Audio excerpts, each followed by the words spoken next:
Oh, hey! You ever play these funky little logic puzzle things?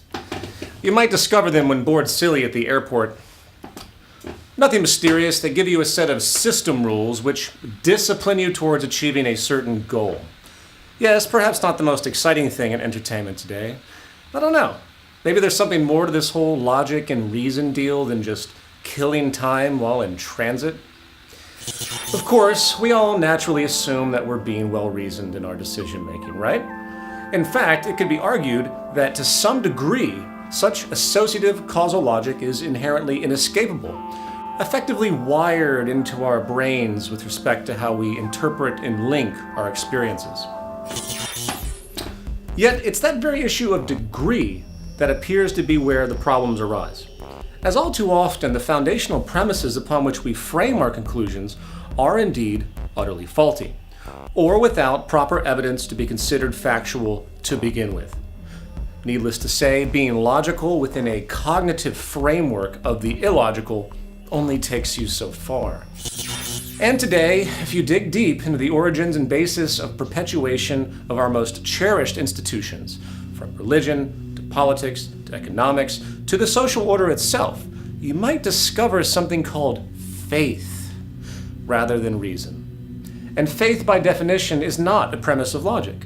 Faith is belief without evidence, and hence contradictory to the entire process of understanding itself. In 1961, engineer R. Buckminster Fuller created a global simulation called the World Game. The idea was to, quote, make the world work for 100% of humanity in the shortest possible time through spontaneous cooperation without ecological damage or disadvantage to anyone, unquote.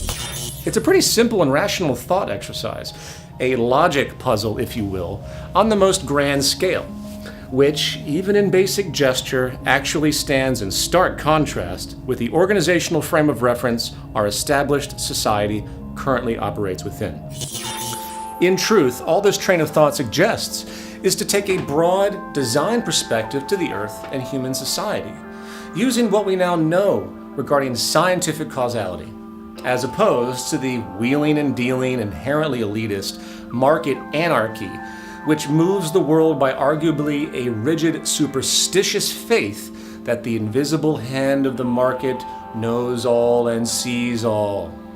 I ask you, what if we dared to view the Earth as a single puzzle board, a problem to be solved, with our logic based around the Earth's natural rule set, the known laws of physical science?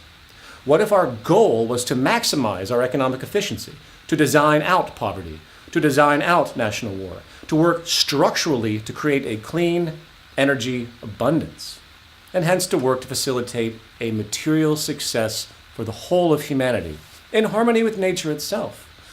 What's that? Utopian, you say? Too idealistic? Communist?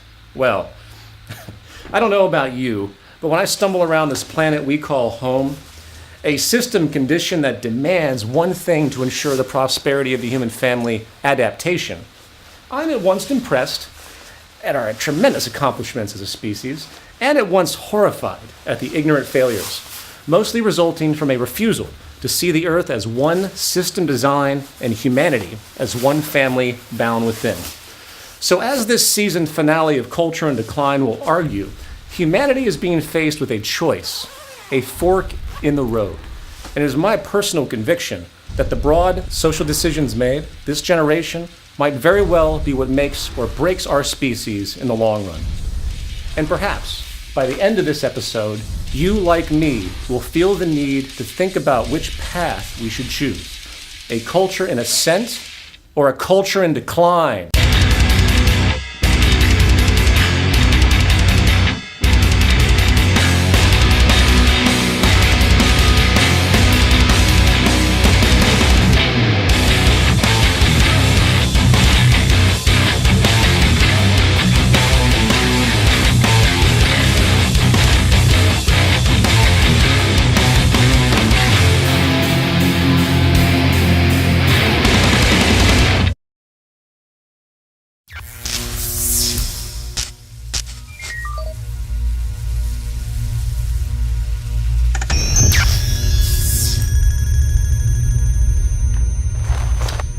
Science fiction writers, scientists, and so-called futurists of the world have painted many pictures of what the future may hold.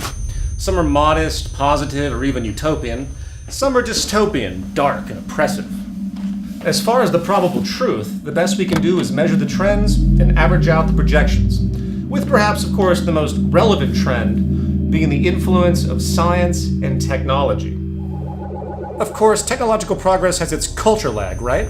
However, today, doesn't it seem like the gap between our scientific advancement and our actual understanding and consideration of that advancement is growing wider and wider?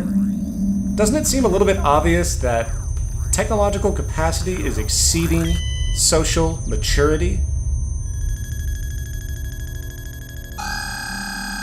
It's actually a frightening point, in truth, as it's a cultural value issue. Science and technology put into the hands of forward-thinking developers who perhaps recognize the profound capacity to create an abundance, stabilize our ecological influence, and become sustainable both environmentally and culturally, tend to view the world very differently than the more common market, nationalist, elitist mindset, which sees society through the filter of narrow self-interest and competition, constantly reinforcing that gain at the expense of others is a law of nature, and hence a virtue to be praised and rewarded. In this context, we might see how those same tools will be used to make bigger weapons, more surveillance technology, and ever stronger physical and psychological prisons for the vast majority of humanity, to remain in servitude to a small group of people in essentially the ownership class. So with that in mind, I present to you a thought exercise. Using my fresh new time machine here, I'm going to be your guide on a trip to two possible futures. First, we will visit a world that just may be if the current social, ecological, and technical patterns persist as they are. Then we will visit a possible future that very well could be if we as a species were willing to simply employ our vast potential to forge a new, highly efficient societal design with new practices. A design which is not utopian or idealistic, but rather quite simple, practical, and doable, if we simply made the decision to change in accord with the logic of our natural existence.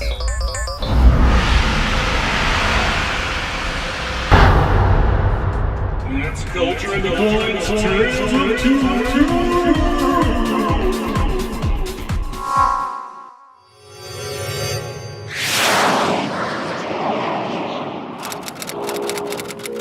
New York City, 2110. It's been a while since the fall of the U.S. empire, and by extension, the general decline of much of the world. The massive influence of U.S. economic policy, along with the corresponding materialistic, inefficient, and wasteful values born out of the consumption-based growth economy, began to reach its physical limits in the mid-21st century. Until that point, the race towards global industrialization continued unabated, with the world still pining for the so-called American dream, not computing that if the entire world acted with the same waste patterns as the US, we would have needed 4 more Earths worth of resources just to keep it all going. What happened? Well, there were 3 nails in the coffin of societal collapse. The synergy of these issues compounded each other into a vicious storm, and by the time the Earth hit a population of 8 billion, right before the Third World War, global unemployment reached levels of 65%, every government on Earth was bankrupt to each other, and the core hydrocarbon energy sources saw destabilizing scarcity. And while China did win the war, what resolution was achieved didn't last long. The cancer and health epidemics alone in Asia and beyond rose to catastrophic proportions, with a third of the planet still uninhabitable today due to industrial pollution.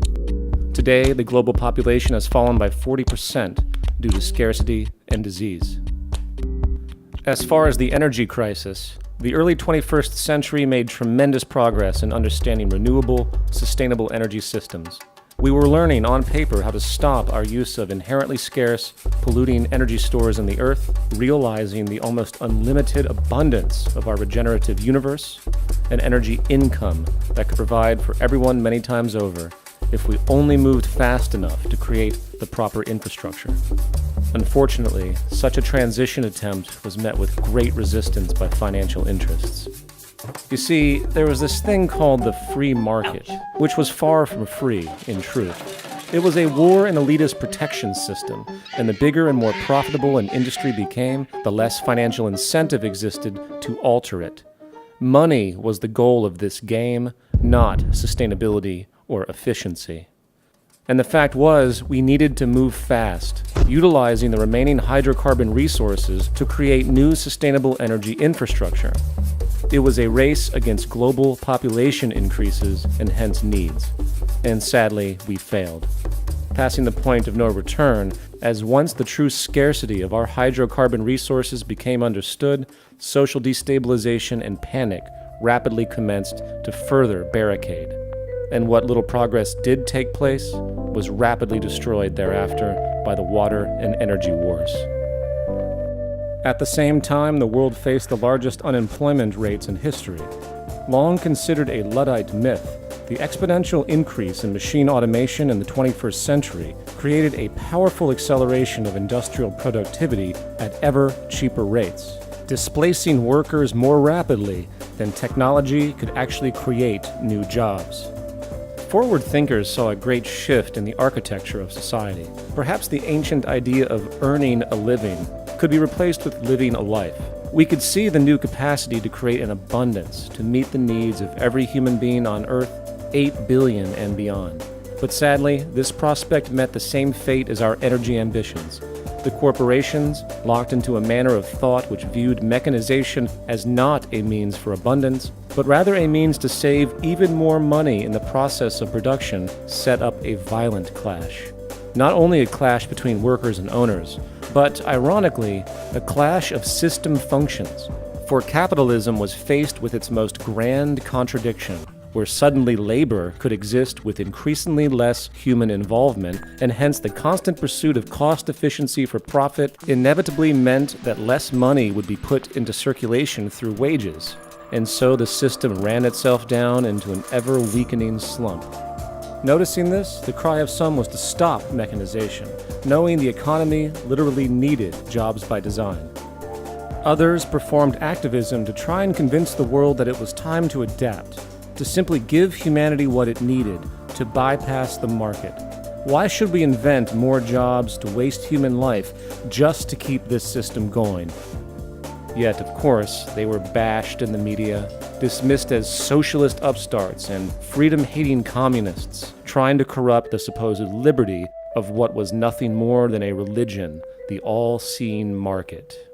And by the time the corporate-controlled governments couldn't look the other way any longer, the momentum of anger and dismay was too much. The unions went on strike, and the cry for revolution exploded. The Luddites blamed technology for the problems, the businesses blamed government interference, the counterculture blamed idealized conspiracies, with few realizing that it was a system failure, a natural evolution of our culture which demanded respect and adaptation. And the third and perhaps most absurd of all social plagues was the illusion of financial debt.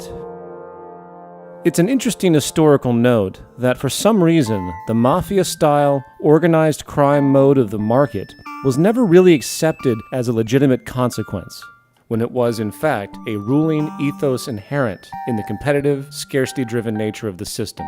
Centuries of denial can be found in the endless economic textbooks of this now failed model, saying that if any such behavior did occur, it was an anomaly, a corruption rather than a core characteristic expected of the system itself. Within this propensity, a debt system emerged. Whether structurally intended as a force of class warfare or not, the system served the elite quite well for a little while. Every form of currency produced was created out of debt and loaned at interest to the governments, businesses, and individuals. Yet, it was a mathematical impossibility for this debt to ever be repaid, as there was always more debt in the global economy than money to pay it back, due to the profit mechanism of interest being charged.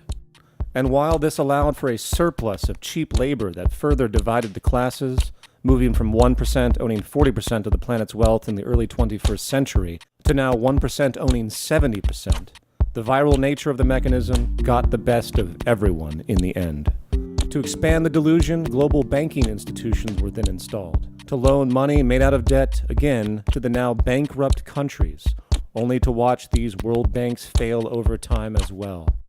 It was the greatest inadvertent scam of all time, a pyramid scheme on steroids, destined to fail for all.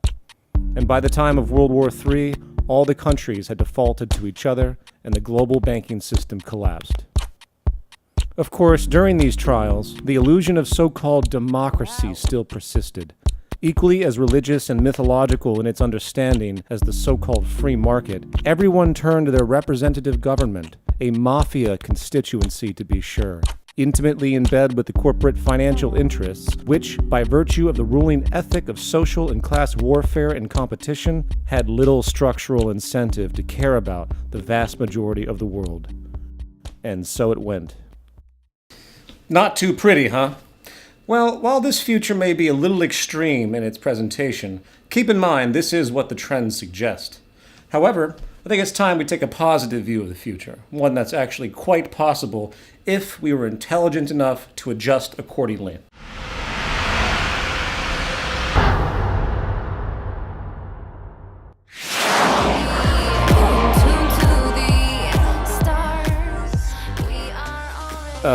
What the shit? Where am I? I must have dialed wrong. Oh wait, we went in the past to the 2013 Zeitgeist Media Festival. Sweet. Oh, and there's Kelly Mays doing her thing. If we do these things when the tree is green, oh please, what will happen when it dies? I create and know somewhere deep in the unseen is the key that will open up our eyes. If we do these. So, what do you think the future is going to be like in, say, 100 years? Well, I think we could go down two paths. The first would be that we continue to sort of build on top of this cancer consciousness separation, every human being for themselves kind of a thing. I don't necessarily like that idea. But I do think there's another direction that we could go. I would love to see people working together in community. I think we're missing the whole kind of tribal element. As Mouse would say, I would love everybody to live in tree houses.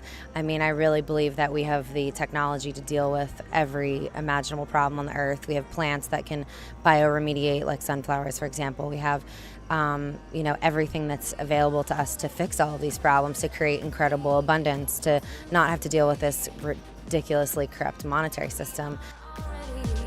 Psychically in tune to the stars, we are already psychically in tune to the.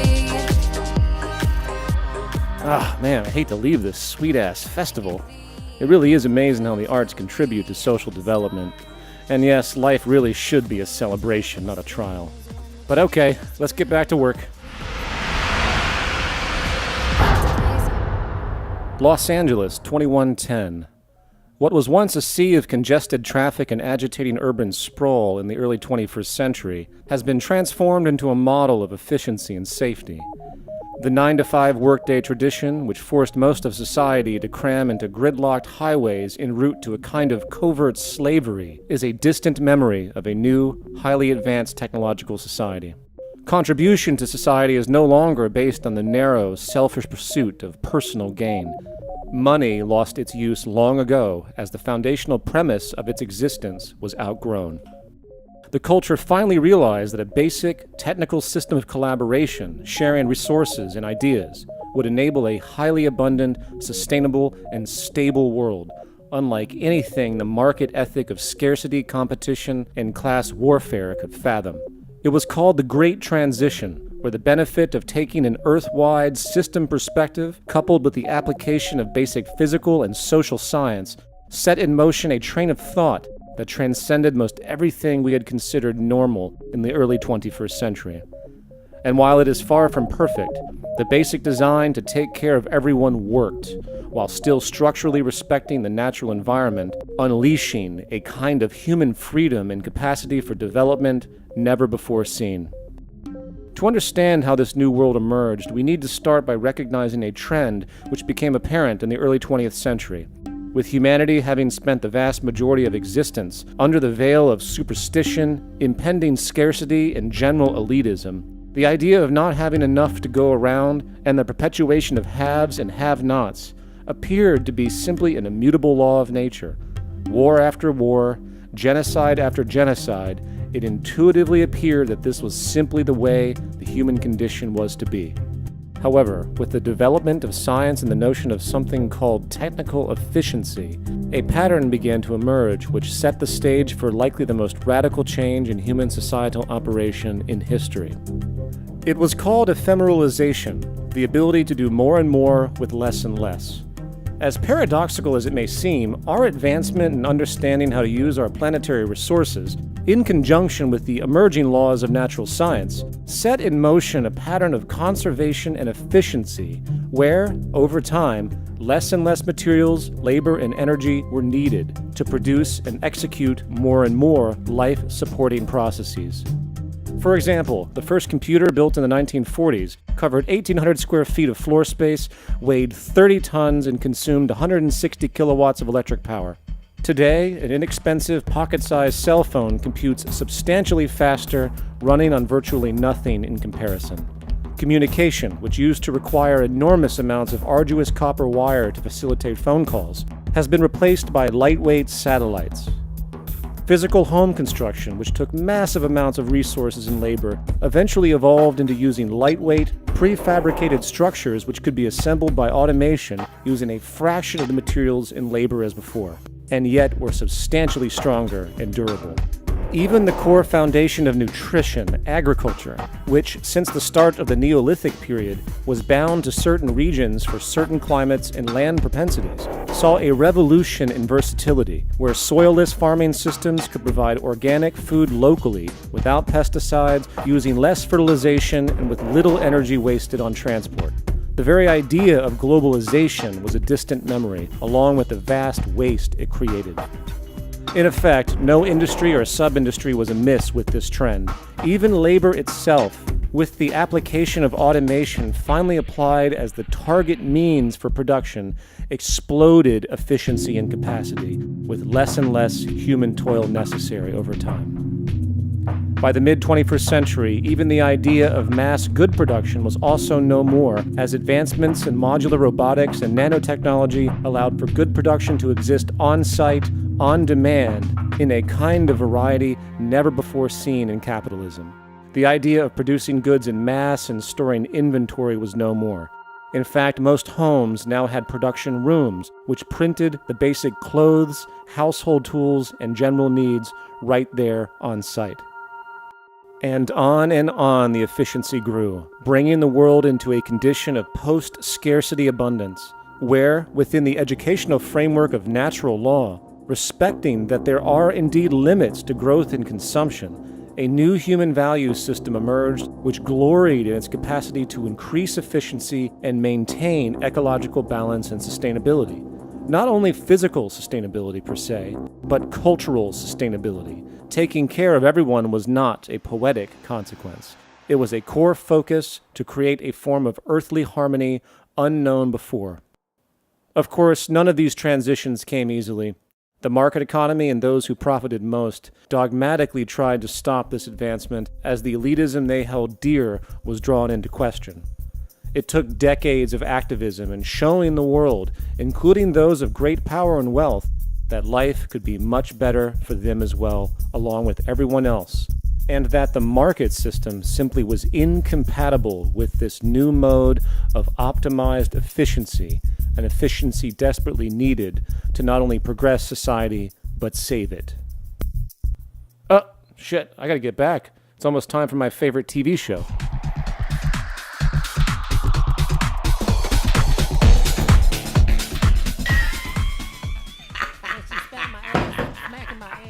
Will you stop smacking my ass? Would you stop smacking my ass? You keep smacking my ass. You cray-cray with that ass smacking.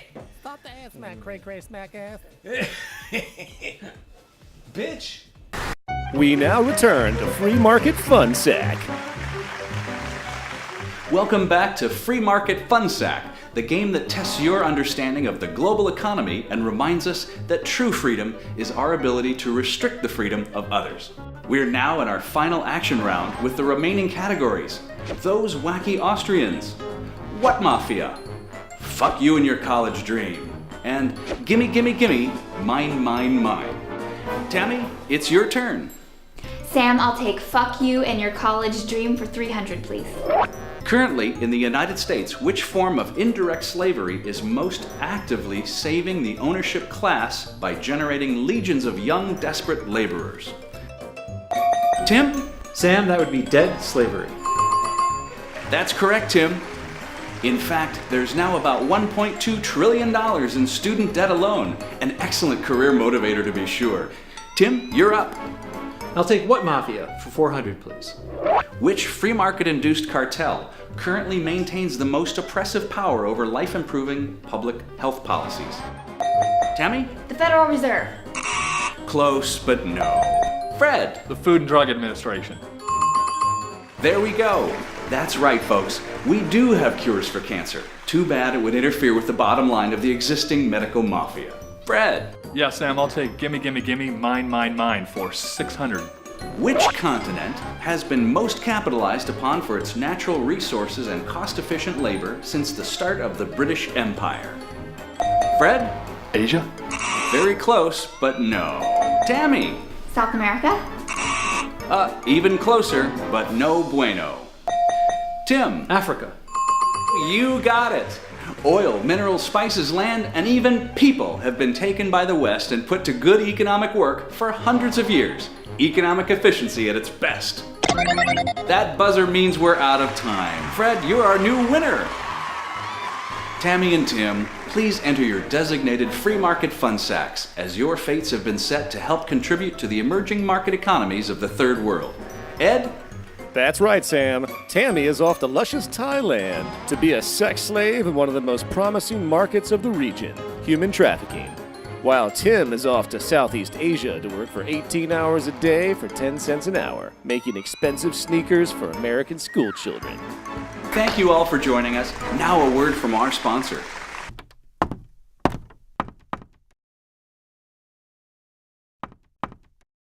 Most people have no idea that golf was invented by Alphonse Leggert, whose glass eye popped out in the park when he sneezed too hard.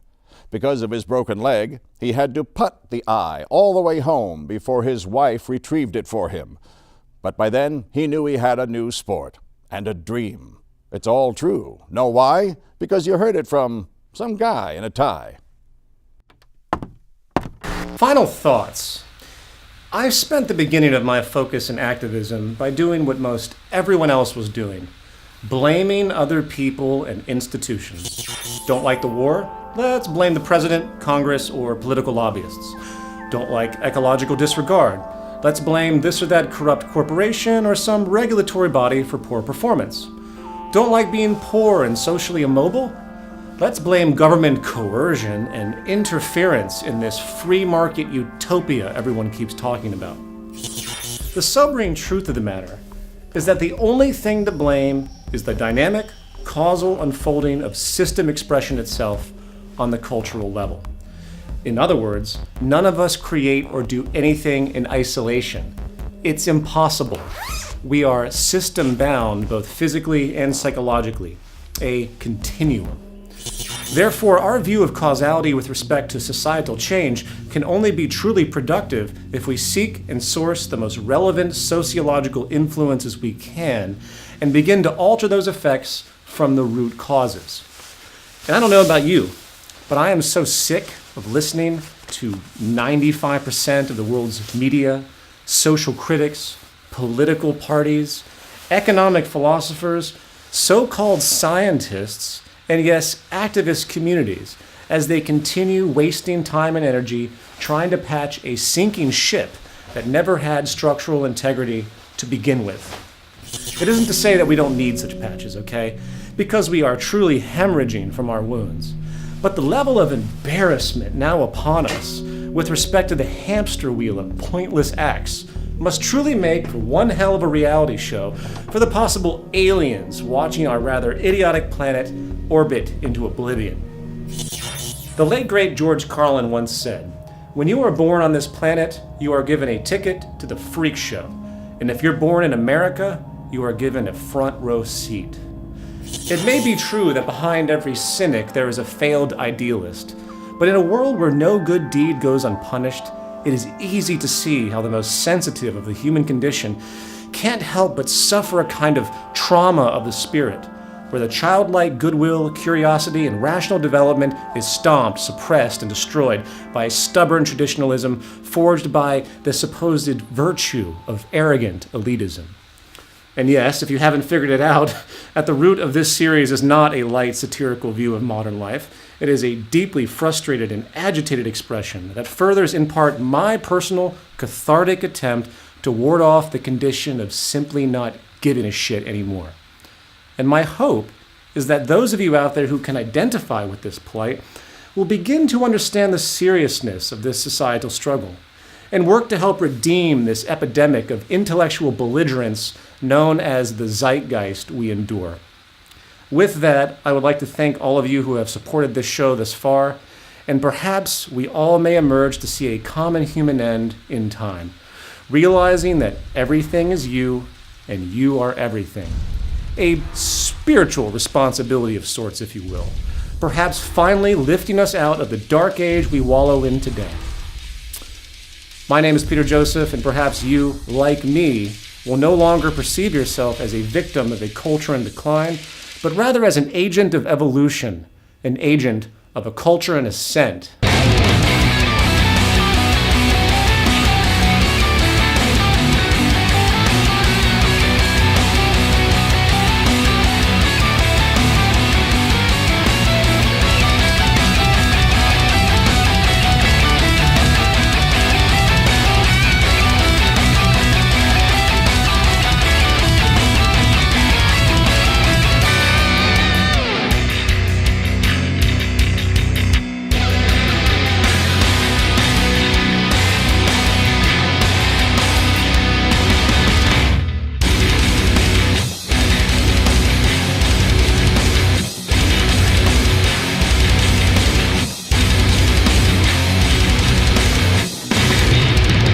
The Pentagon has implemented its new strategy for global presence: Total Awareness Military Protocol Operational Network.